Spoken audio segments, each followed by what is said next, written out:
Bonjour à toutes et à tous, chers amis. Bienvenue à l'émission Panel de l'École du sabbat de 3ABN. Je suis le pasteur John Lomakang et ce trimestre, nous allons étudier le thème Unir le ciel et la terre, Christ dans les Épîtres aux Philippiens et aux Colossiens. Et cette semaine, la leçon numéro 7 est intitulée Une citoyenneté céleste. Vous pouvez nous suivre en vous rendant dans l'une de nos églises adventistes locales. Dites-leur que 3ABN vous envoie. Mais si vous voulez nous suivre en ligne, allez sur 3ABNSABBATHSCHOOLPANEL.com et téléchargez une copie numérique que vous pourrez suivre dans cette étude passionnante du livre des Philippiens et des Colossiens. Rejoignez-nous. Nous revenons tout de suite.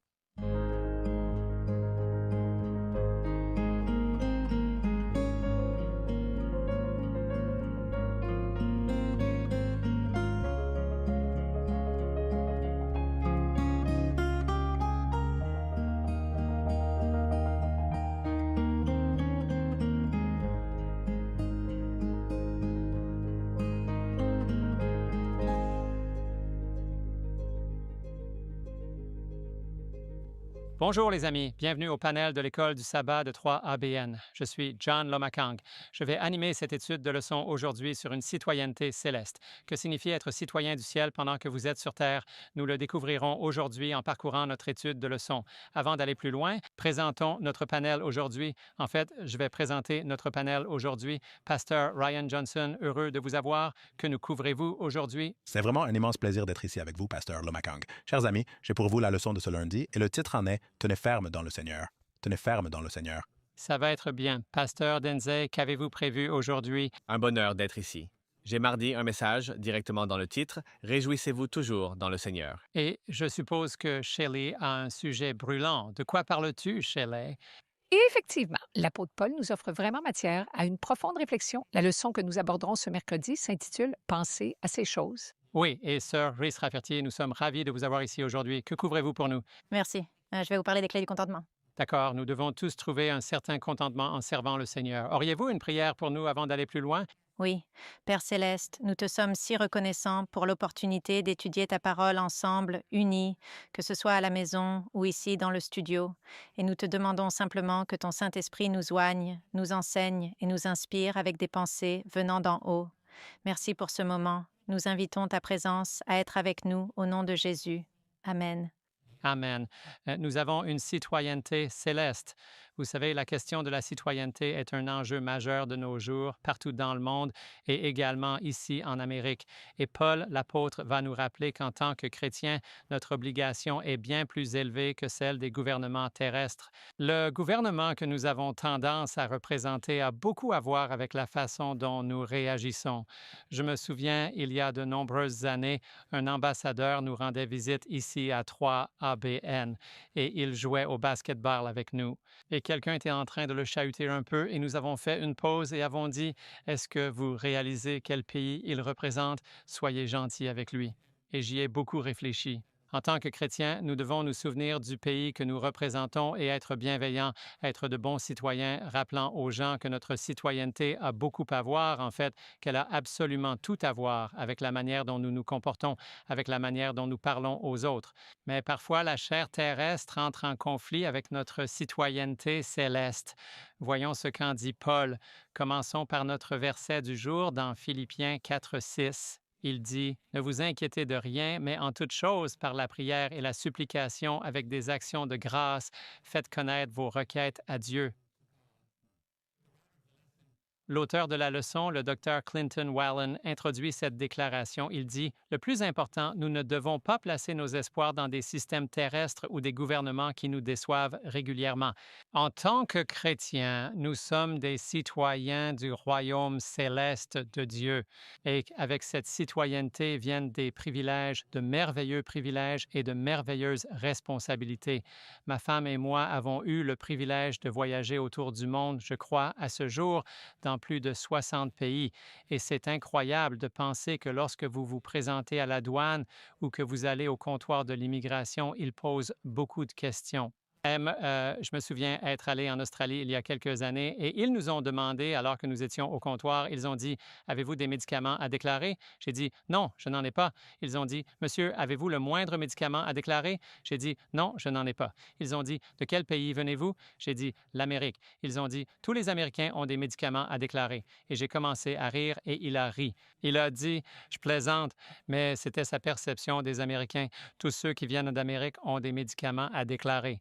Et quand on réfléchit à ce qui se passe dans notre pays, c'est peut-être vrai jusqu'à un certain point, car le monde peut vraiment vous faire penser, j'ai besoin d'une pilule, j'ai besoin de repos, j'ai besoin de vacances. Eh bien, vous savez, l'apôtre Paul nous dit, ne vous inquiétez de rien. La Sainte Bible et le Saint-Esprit peuvent être, pour ainsi dire, notre véritable remède, notre médication essentielle pour maintenir nos cœurs sereins et calmes au beau milieu d'une tempête, pour les garder en paix face aux vagues déchaînées, qu'elles soient d'ordre spirituel ou politique.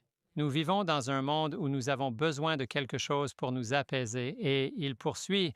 Le docteur Wallen déclare, chacun d'entre nous a, à un moment ou à un autre, rencontré des personnes que nous admirons profondément et que nous souhaitons imiter. Pour les enfants, il est particulièrement crucial qu'ils aient de bons modèles à suivre. Idéalement, ce serait leur père ou leur mère. En grandissant, ils trouveront d'autres modèles, peut-être en lien avec la carrière qu'ils ont choisie ou même les biographies qu'ils ont lues. Ils peuvent aussi apprendre comment divers personnages bibliques ont géré les défis et les comparer à leurs propres expériences de vie. Mais il a un badge de vérification. Malheureusement, dans les médias d'aujourd'hui, les mauvais modèles abondent. Nous sommes constamment bombardés de pièges à clics, d'articles détaillant les problèmes salaces et les vies désordonnées de célébrités. Les lecteurs de Paul à Philippe pensaient, bien sûr, sans avoir à gérer Internet, néanmoins faisaient face à des défis similaires. Ainsi, les temps ont changé, mais les gens ne changent pas vraiment. Nous pourrions dire, eh bien, je suis content qu'il n'ait pas eu Internet à Philippe, là où ils avaient des problèmes. Les gens sont les gens, quelle que soit l'idée, quelle que soit la génération, quelle que soit la période. La question était donc, comment sont décrits les bons et les mauvais exemples dans ce passage et quelles clés sont données pour les distinguer? Allons à Philippiens 3, 17 à 19. Remarquez comment Paul apporte la réponse aux deux questions qui viennent d'être posées. Philippiens chapitre 3, verset 17, il dit, frères, suivez mon exemple et notez ceux qui marchent ainsi comme vous nous avez pour modèle, car beaucoup marchent dont je vous ai souvent parlé. Et maintenant, je vous le dis, même en pleurant, qu'ils sont les ennemis de la croix du Christ, dont la fin est la destruction, dont le Dieu est leur ventre et dont la gloire est dans leur honte, qui ne pensent qu'aux choses terrestres. Donc, en substance, il dit, hey, tout le monde ne marche pas en harmonie avec le plan du ciel. Pas tout le monde, même à Philippe, même dans cette petite ville de Thompsonville, West Frankfurt, les gens marchent différemment.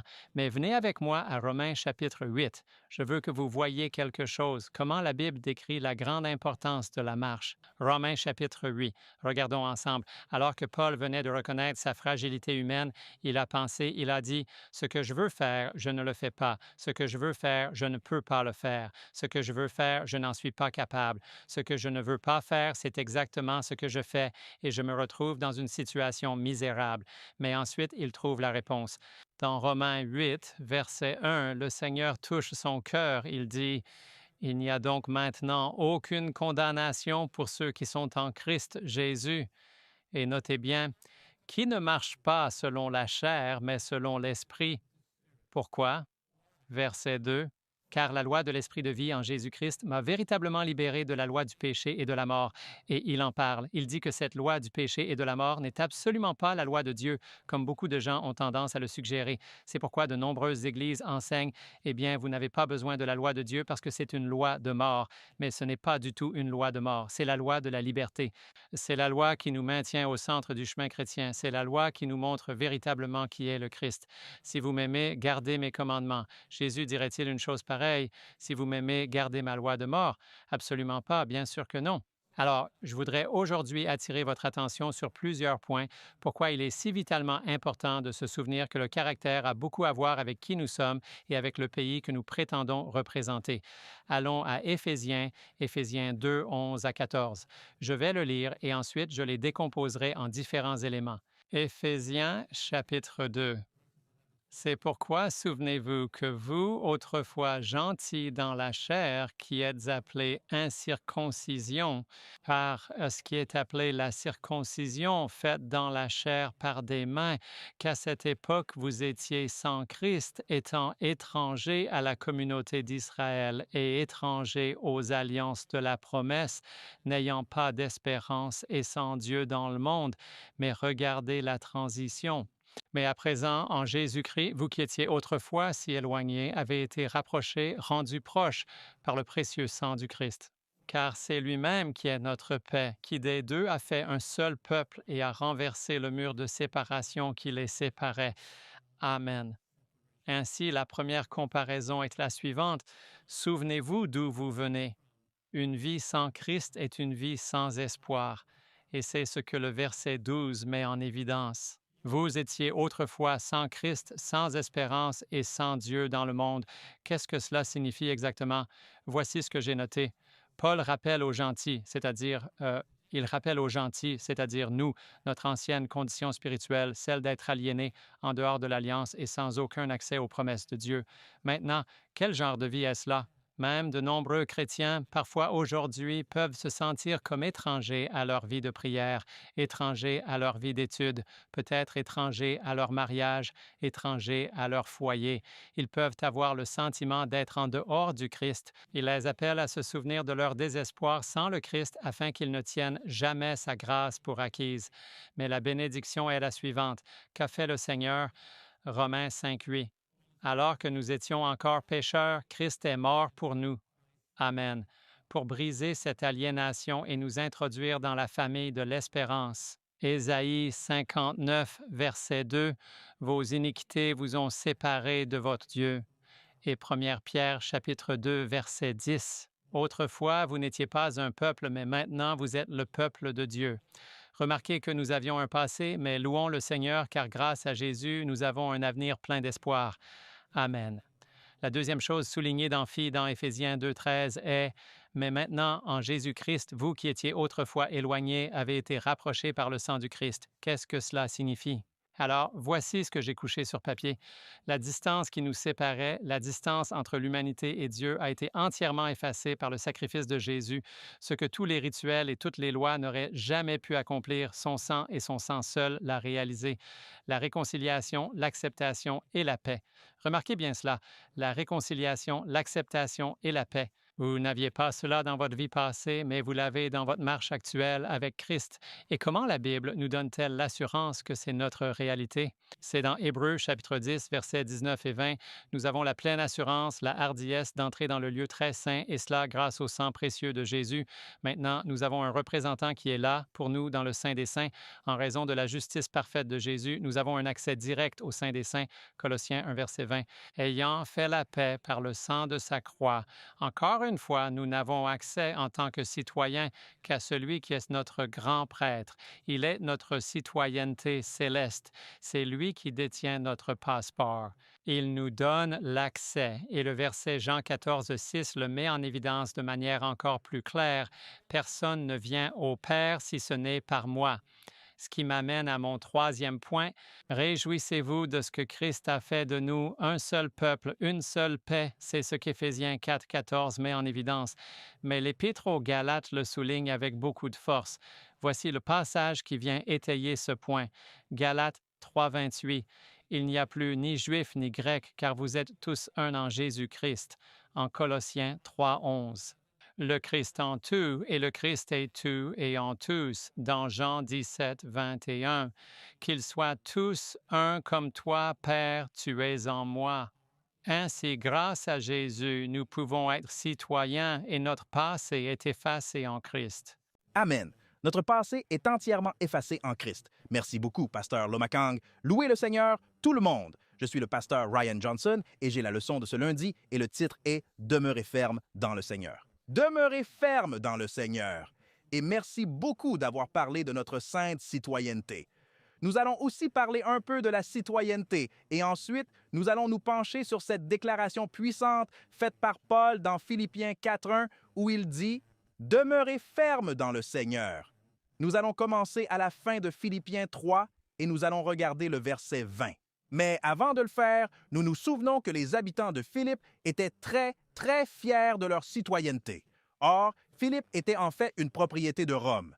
En fait, allons-y et examinons cela, afin que nous puissions établir et constater que la Bible est cohérente. Nous allons lire Acte 16. Je crois que je voudrais lire le verset 11. Et voici ce qu'il est dit ici. Cela nous permet de parler des habitants de Philippe et de comprendre pourquoi il est tout à fait logique que Paul aborde la question de la citoyenneté avec eux. Il est dit, « Ayant donc levé l'ancre à Troas, nous fîmes voile directement vers la Samothrace et les 2 jours suivants vers Néapolis. » Verset 12. Et de là, nous nous sommes rendus à Philippe, qui est la ville principale de cette partie de la Macédoine et une colonie. Nous avons séjourné dans cette ville pendant plusieurs jours. Donc, Philippe est une colonie de Rome et ses habitants étaient très, très fiers de leur citoyenneté romaine. Vous savez, Paul était également très fier de sa citoyenneté. Il possédait en effet cette double citoyenneté. Il était juif et il était aussi citoyen de Rome et il savait parfaitement en tirer parti chaque fois que cela s'avérait nécessaire. Regardons maintenant Acte 22 et nous allons voir Paul parler de sa citoyenneté. Nous sommes ici au verset 24. Il est dit « Le commandant ordonna qu'on le conduise à la forteresse et qu'on l'interroge par la flagellation. » Oh, vous savez ce que c'est. Wow!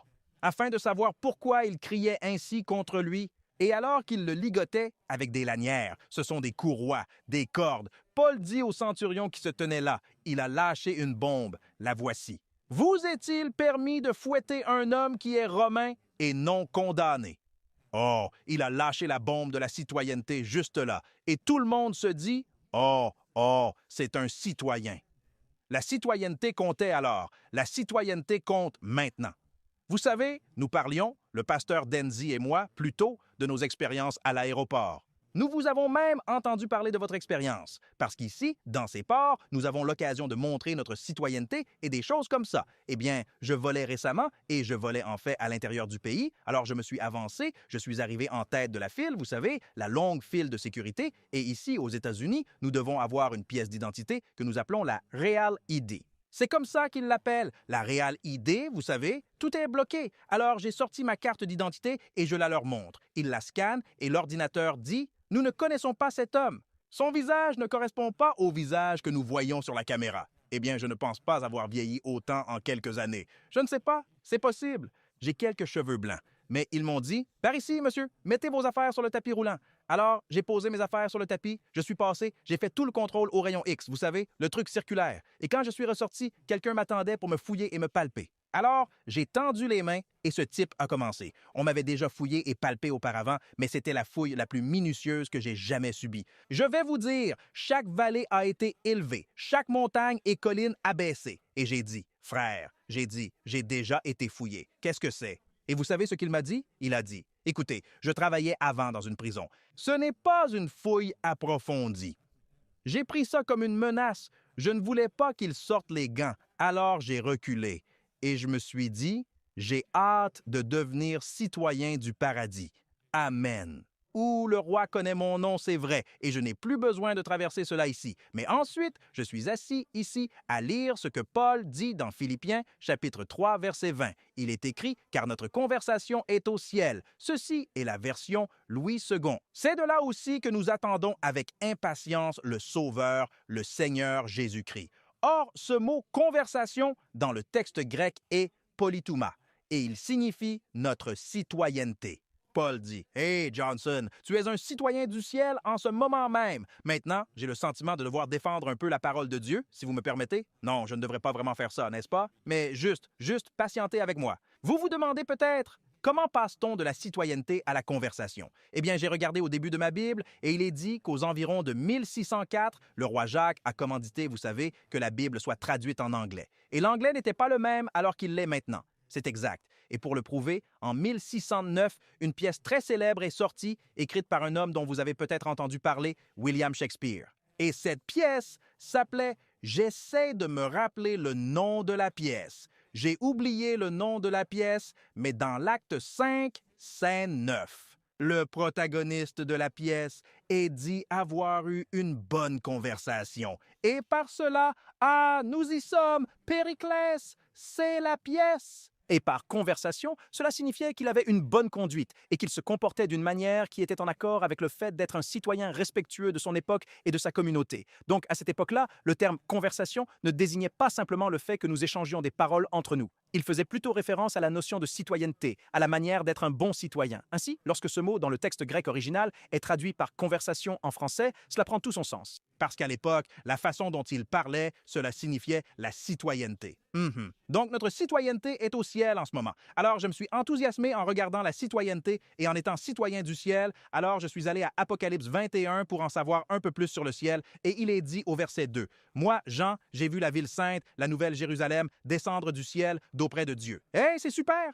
Je suis citoyen du ciel. Et il est dit au verset 4, « Dieu essuiera toute larme de leurs yeux et la mort ne sera plus. » Et c'est formidable. Il n'y aura plus ni deuil, ni cri, ni douleur, car les premières choses ont disparu. Jean, c'est merveilleux. Je veux être un citoyen qui réussit à entrer dans le royaume. Et puis le verset 23 dit, « Et la ville n'avait pas besoin du soleil, ni de la lune pour y briller, car la gloire de Dieu l'illuminait, et l'agneau est sa lumière. » Louez le nom de Jésus.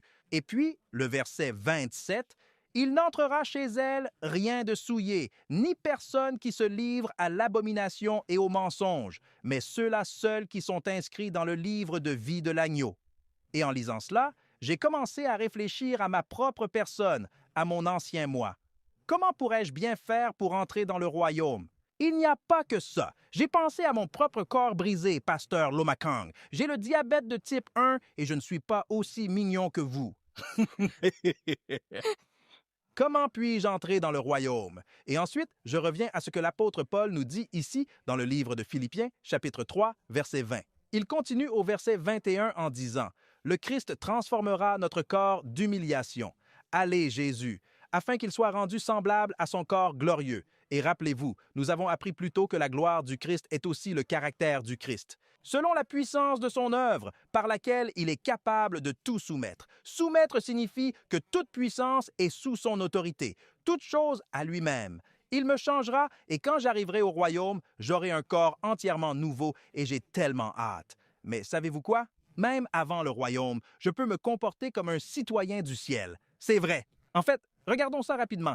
Je vais aller à Matthieu chapitre 5 et écouter ce langage auquel vous étiez habitués. Voici Jésus qui parle du verset 3, « Heureux les pauvres en esprit, car le royaume des cieux leur appartient. » Citoyen. Verset 5, « Heureux les doux, car ils hériteront la terre. » Citoyen. Verset 7, « Heureux les miséricordieux, car ils obtiendront miséricorde. » Verset 8, « Heureux ceux qui ont le cœur pur, car ils verront Dieu. » Citoyen. Heureux les artisans de paix, car ils seront appelés les enfants de Dieu. Heureux ceux qui sont persécutés à cause de la justice, car le royaume des cieux est à eux. Nous sommes citoyens dès maintenant, et le roi connaît notre nom. C'est absolument merveilleux, n'est-ce pas? Oui, ça l'est. Et être citoyen. Paul continue de dire dans Philippiens, maintenant, chapitre 4, le chapitre se tourne. Et dans le verset 1, « Par conséquent, citoyens. » Vous vous souvenez, les super-héros disaient ça? « Hey, citoyens. » Donc, citoyens. Mes frères et sœurs en Christ, ma sœur, ma chère Jill, tendrement aimée et tant désirée, ma joie et ma couronne, tenez ferme dans le Seigneur. Votre citoyenneté est désormais assurée. La voie a été pleinement ouverte. La rédemption est là. Tenez bon. Et je me suis dit, qu'est-ce qu'il veut dire par « tenez bon » ? Rapide signifie avancer, et pourtant, nous sommes immobiles. C'est pourquoi j'ai cherché la signification. Je vais voir si je peux y arriver. La phrase entière est « goutos tikete en kyrio ». C'est une expression militaire. Cela signifie « tenez votre position ». Quand le diable vient à vous, il te décourage. Quand il t'accuse comme il le fait jour et nuit, tenez bon au nom de Jésus-Christ. Vous êtes un citoyen du paradis. C'est vrai. Vous n'avez rien à prouver au diable du tout. Restez inébranlables, amis, et je vous verrai dans le royaume des cieux. Amen. Amen. Wow. Est-ce que nous pourrions nous lever pour la bénédiction? Loué soit le Seigneur. C'était un vrai sermon. Ce n'était pas qu'une simple école du sabbat. C'était inspiré par le Saint-Esprit. Merci. Reste ferme. Tiens bon. C'est incroyable. Eh bien, vous savez, si vous souhaitez obtenir ces notes, et je sais que tout ce qu'il a écrit a eu un impact sur chacun de nous, vous voudrez peut-être vous rendre sur 3abnsabbatiolpanel.com et dans le coin supérieur droit, cliquez sur Notes et vous abonner. Si vous l'avez déjà fait, alors vous n'avez besoin de le faire qu'une seule fois. Mais nous allons prendre un court moment mission et nous serons de retour.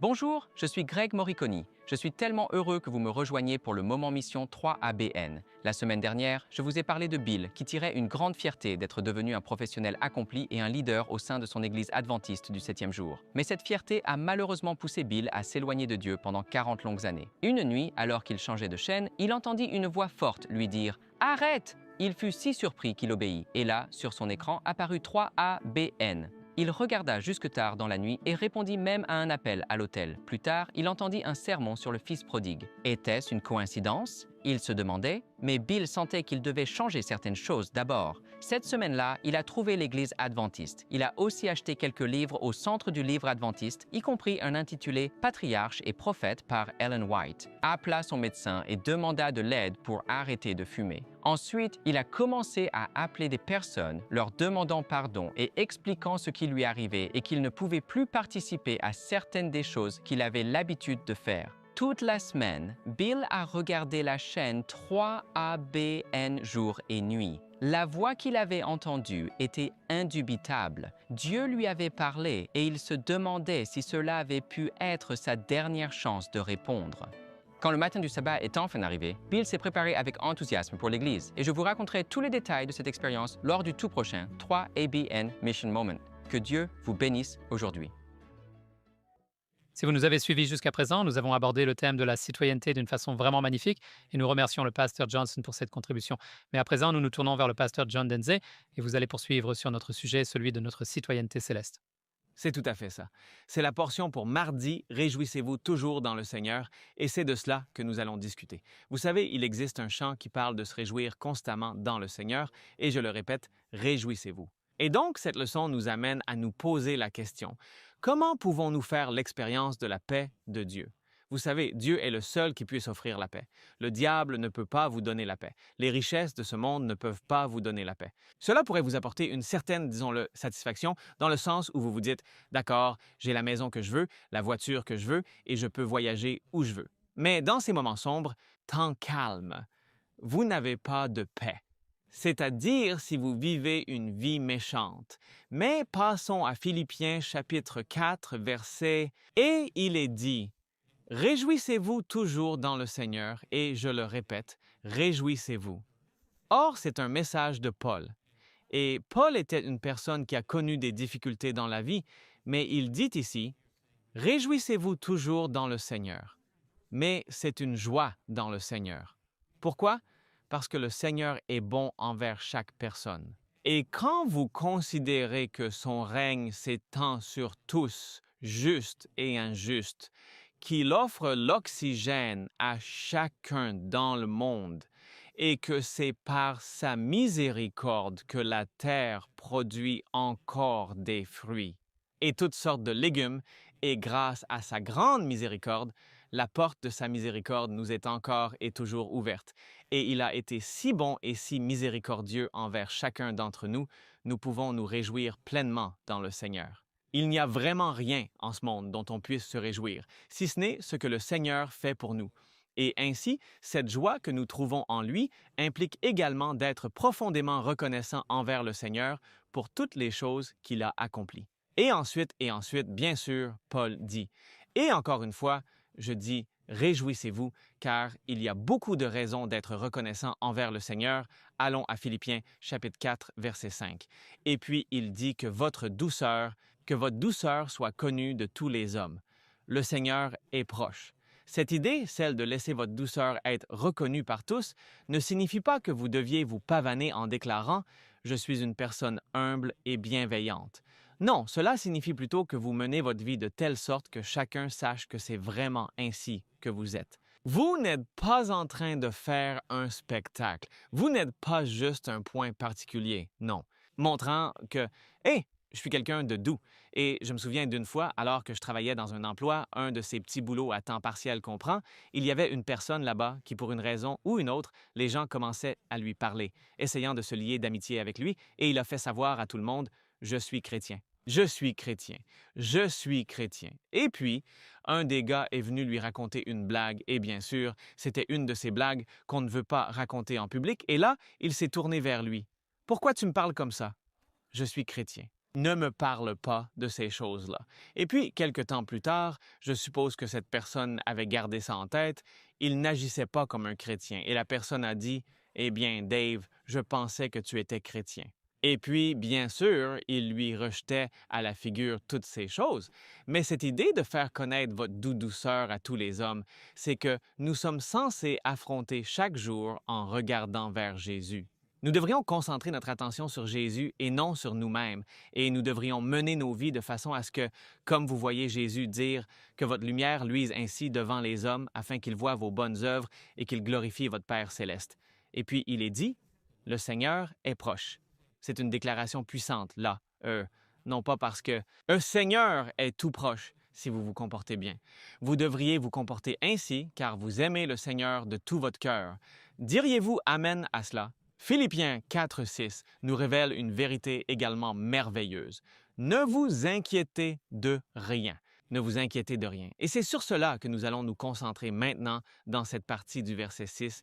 Ne vous inquiétez de rien. Et en fait, j'ai une citation de vous tirer de Conseils aux parents, aux éducateurs et aux étudiants, page 234. Il est dit, « Nous nous ouvrons aux écluses de la misère ou de la joie. Si nous permettons à nos pensées d'être absorbées par les soucis et les futilités de la terre, nos cœurs seront remplis d'incrédulité, de tristesse et de sombres pressentiments. Si nous portons nos affections vers les choses d'en haut, la voix de Jésus parlera à nos cœurs, les murmures cesseront et les pensées vexantes se perdront dans la louange à notre Rédempteur. Ceux qui méditent sur les grandes miséricordes de Dieu et n'oublient pas ses moindres dons, revêtiront la ceinture de la joie et feront résonner des mélodies dans leur cœur pour le Seigneur. Alors ils apprécieront leur travail. Ils resteront fermes à leur poste de devoir. Ils auront un tempérament paisible, un esprit plein de confiance. Il y a donc de grandes bénédictions dans la manière dont nous nous comportons. Et il est dit ici, nous nous ouvrons les portes du malheur ou de la joie. Nous avons donc le choix quant à la façon dont nous passons notre journée. Vous savez, certaines personnes disent « passer une journée ». Ma femme avait l'habitude de dire ça aux gens, « passer une journée ». Et on ne sait pas si elle souhaite une bonne journée ou une mauvaise journée, juste « passer une journée ». C'est ainsi que certaines personnes vivent dans ce monde.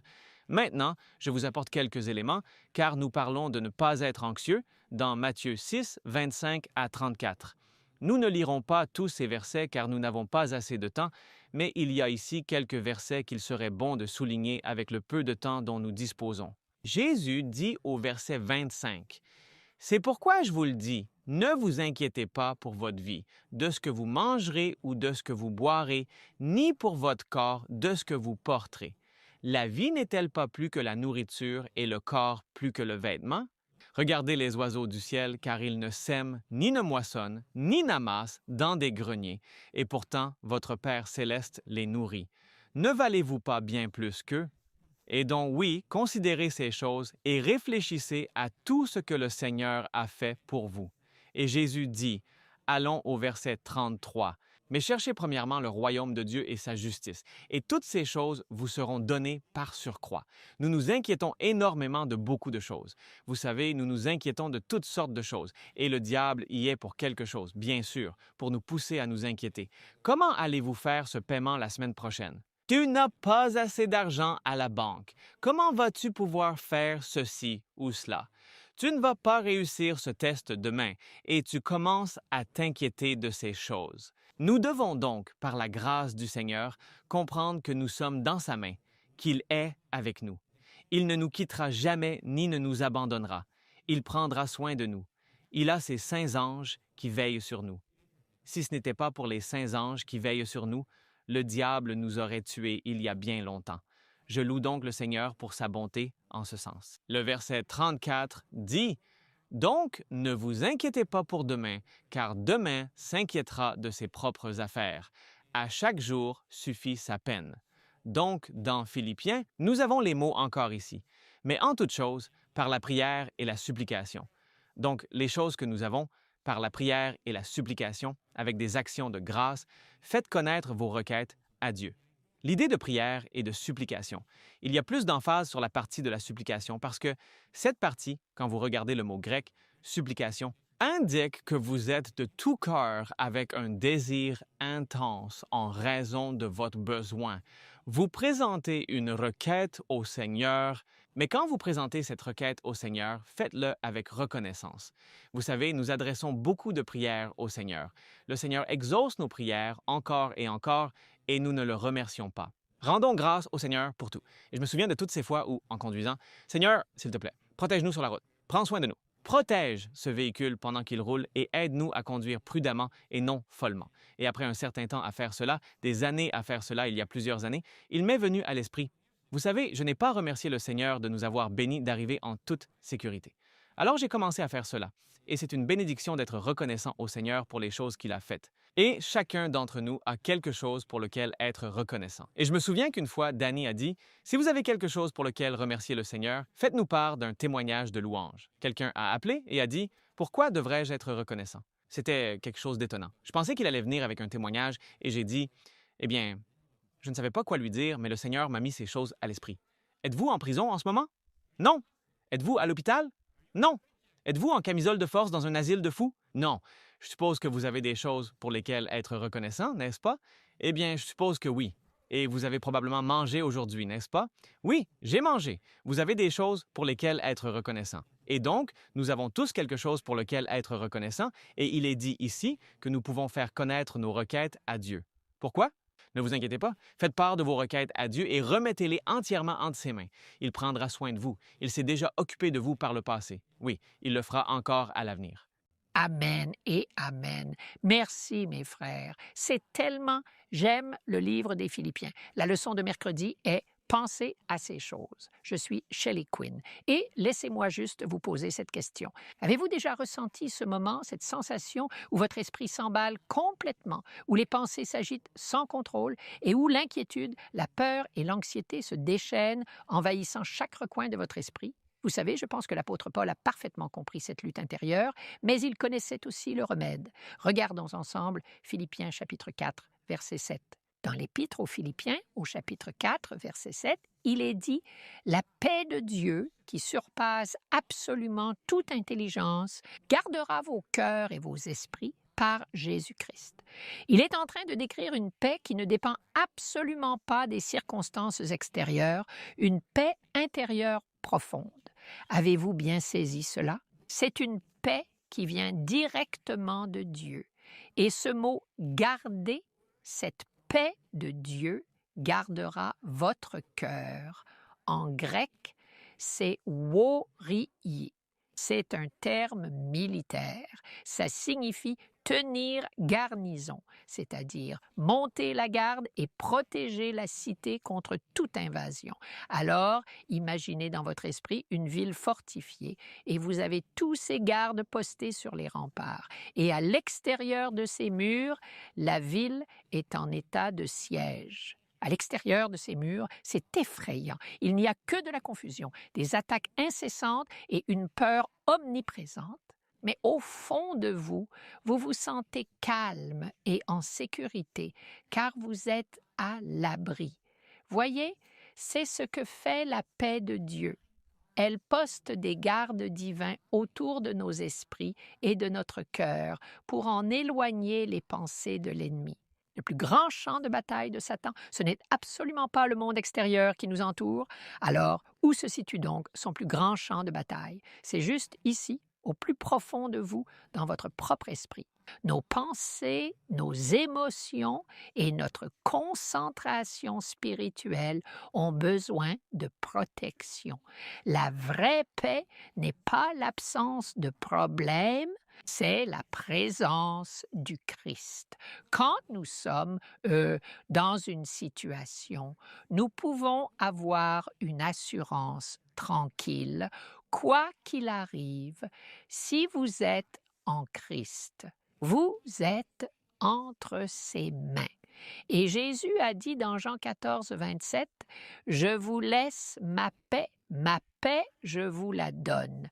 Je ne vous la donne pas comme le monde la donne, que votre cœur ne se trouble point et qu'il ne s'effraie point. » Il ne nous dirait pas cela s'il ne nous donnait pas le pouvoir de le faire, n'est-ce pas? Ce que nous découvrons, c'est que la paix vient en vivant en harmonie avec la volonté de Dieu.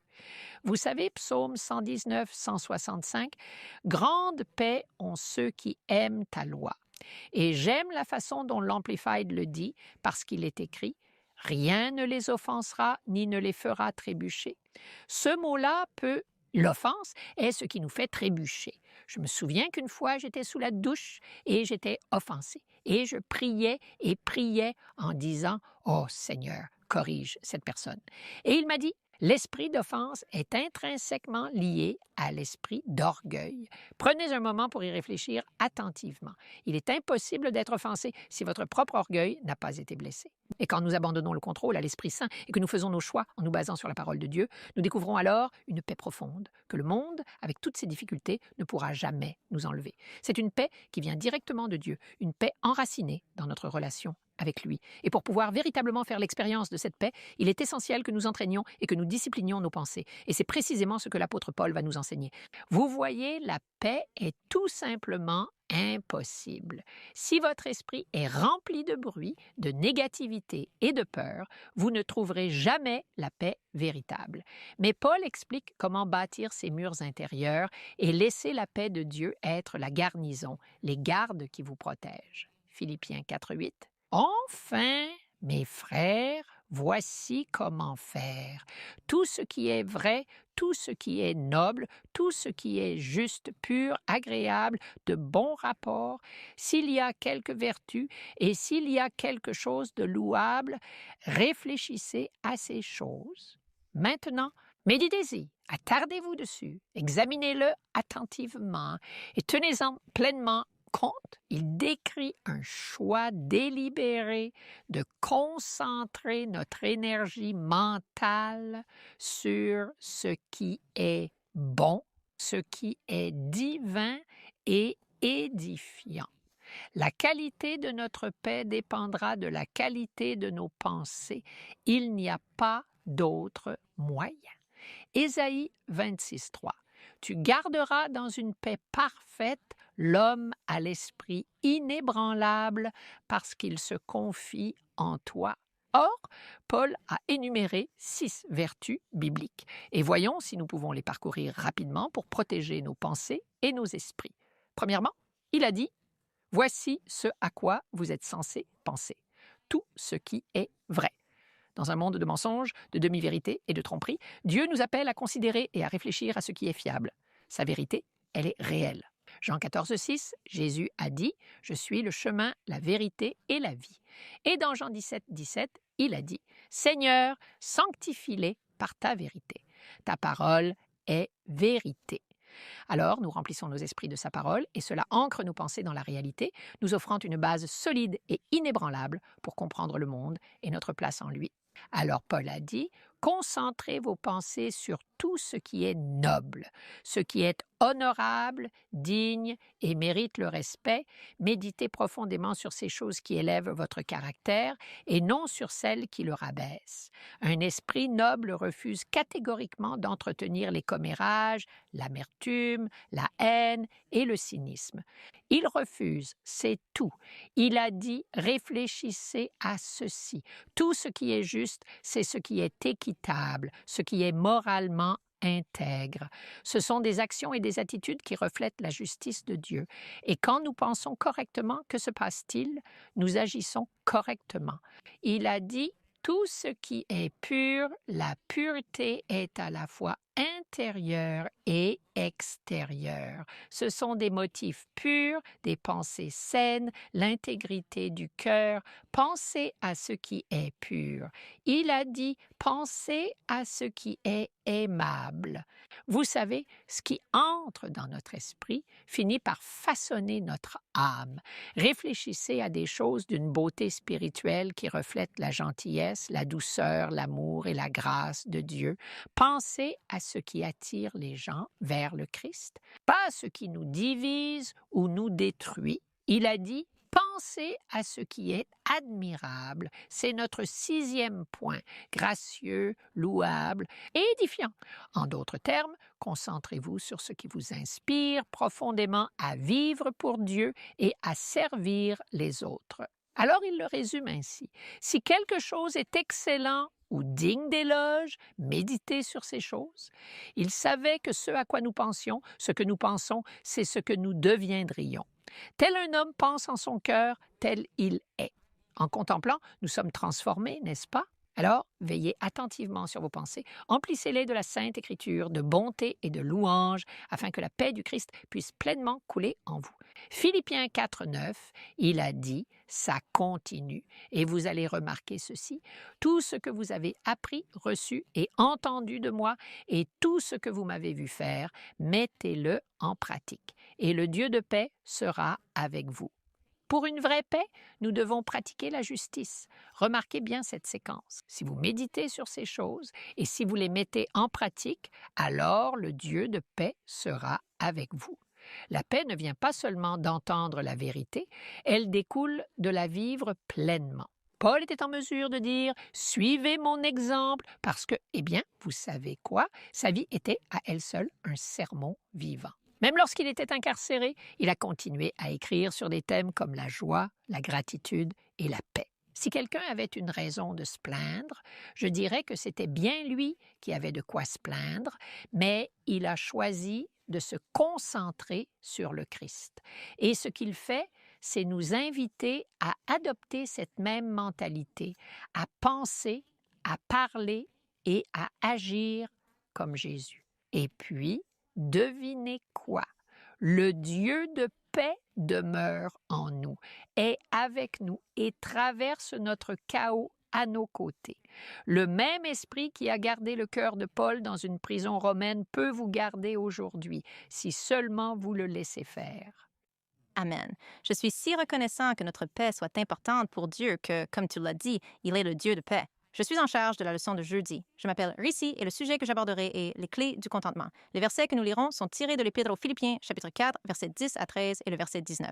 Et avant de lire ces versets, j'aimerais qu'on réfléchisse un instant au contexte. Pas forcément le contexte immédiat, mais vous souvenez-vous, quand Jésus a dit à ses disciples, lorsqu'il les a envoyés en mission, il leur a dit de ne pas emporter certaines choses avec eux. Quelles étaient ces 2 choses? Pas de sac, non plus de script. Pas de sac à main? Non, effectivement, pas de script du tout. Absolument.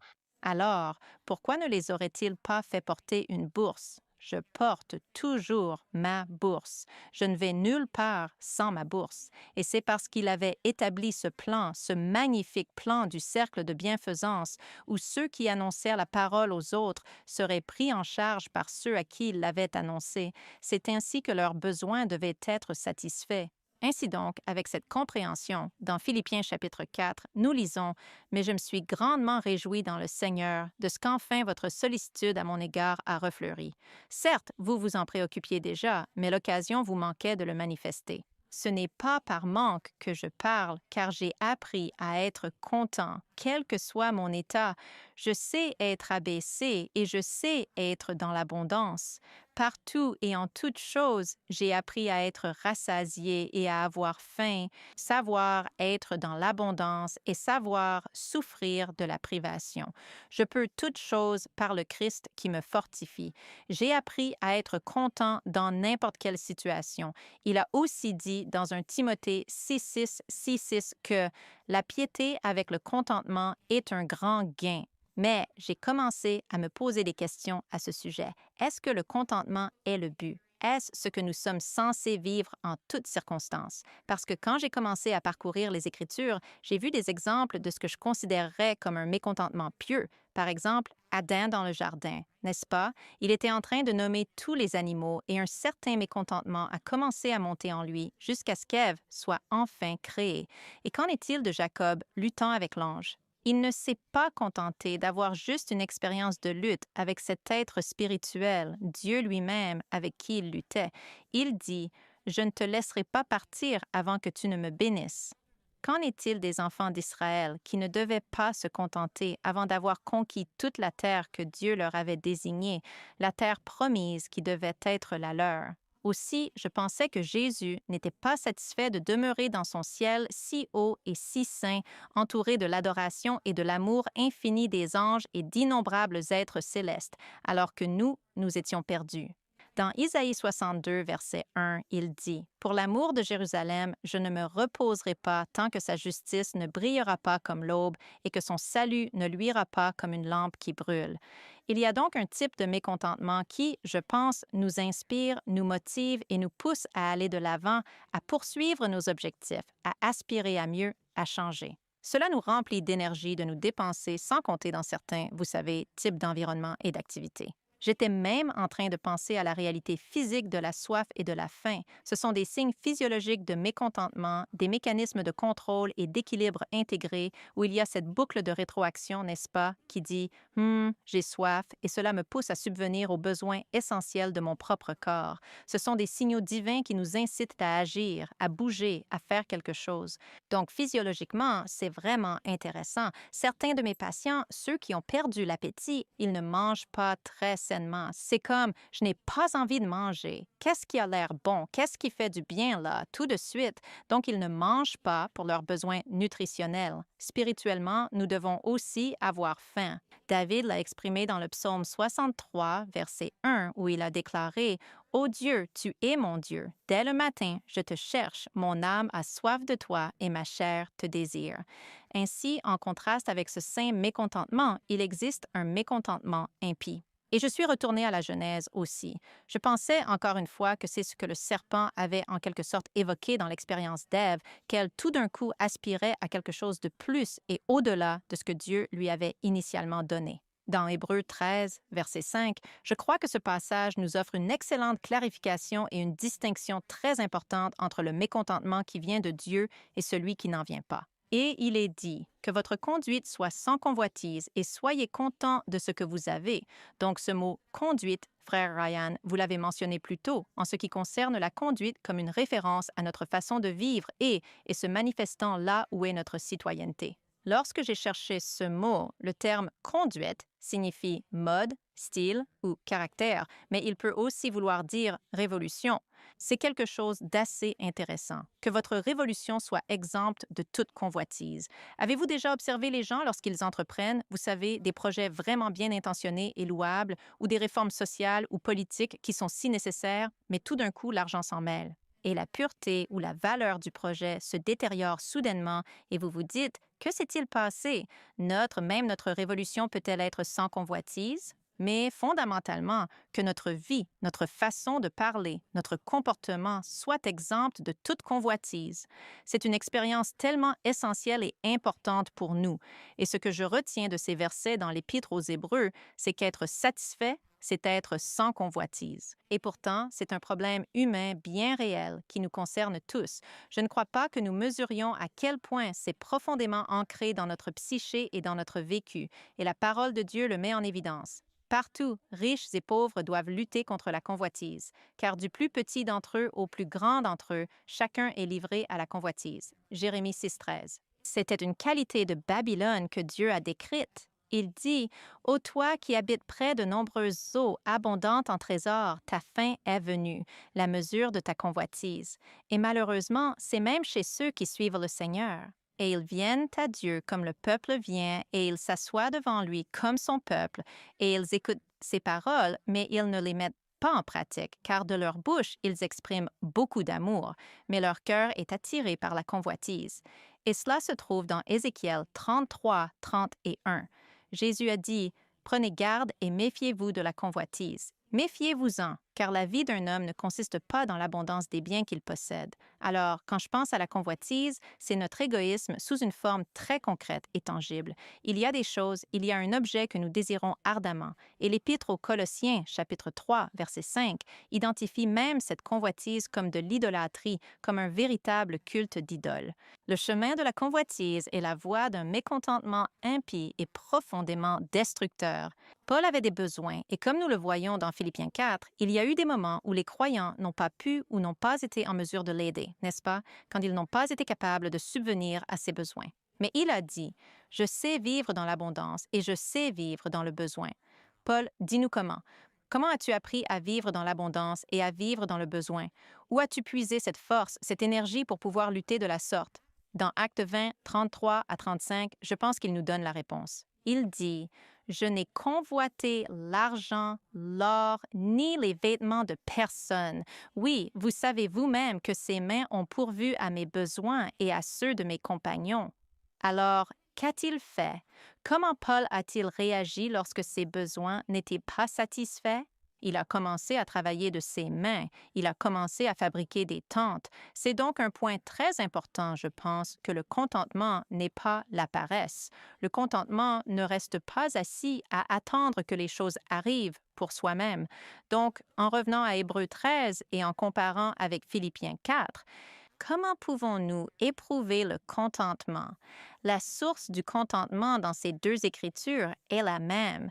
Que votre conduite soit sans cupidité. Soyez contents de ce que vous avez, car lui-même a dit « Je ne vous délaisserai jamais, ni ne vous abandonnerai. » Puis dans Philippiens 4, « Je peux être rassasié ou affamé, humilié ou dans l'abondance. Je peux tout par Christ qui me fortifie. » De même avec l'expérience de David dans le psaume 23, « L'Éternel est mon berger. Je ne manquerai de rien. » Le contentement est en réalité un véritable synonyme de bonheur et c'est uniquement en Christ qu'on le trouve. C'est en Christ que nous allons pouvoir vivre cette expérience extraordinaire et profondément marquante d'un contentement divin, un contentement qui vient de Dieu.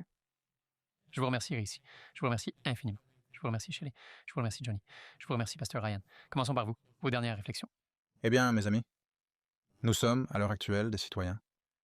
Se continuez simplement sur votre chemin et restez ferme. Défendez votre position par la grâce de Dieu. Amen. Amen. Quand on pense à ne pas s'inquiéter de rien, il faut comprendre que nous devons nous confier au Seigneur de tout notre cœur et vous pouvez jeter tous vos soucis sur lui parce qu'il prend soin de vous. Amen. Quand l'inquiétude inonde votre esprit, priez simplement et dites « Seigneur, place tes gardes, place ta paix autour de mes pensées. » Vous savez, la vraie paix n'est pas d'échapper à la tempête, mais c'est d'avoir Dieu avec vous au milieu de la tempête. C'est ça la paix. Remplissez vos pensées de sa vérité, de sa louange, de sa pureté, et alors vous pourrez avoir confiance que le Dieu de paix vous entourera et vous soutiendra à travers tout. Pouvons-nous éprouver la satisfaction même au milieu de la faim, des conflits, de la guerre, de la persécution et de la détresse? Paul répond oui, en Christ. C'est exact. Eh bien, merci au panel.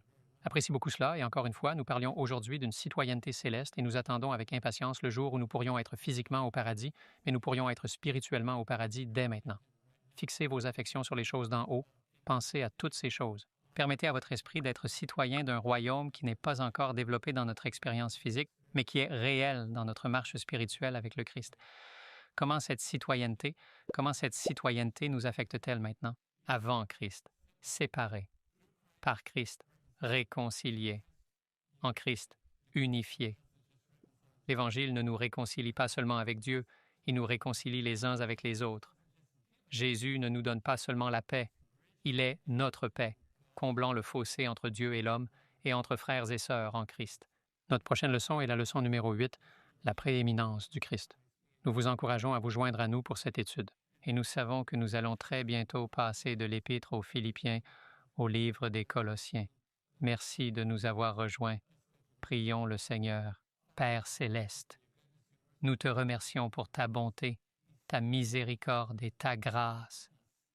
Que nos esprits restent fixés sur le royaume qui se développe en nous, afin que lorsque nous entrerons dans ce royaume, nos pensées soient déjà tournées vers les choses éternelles.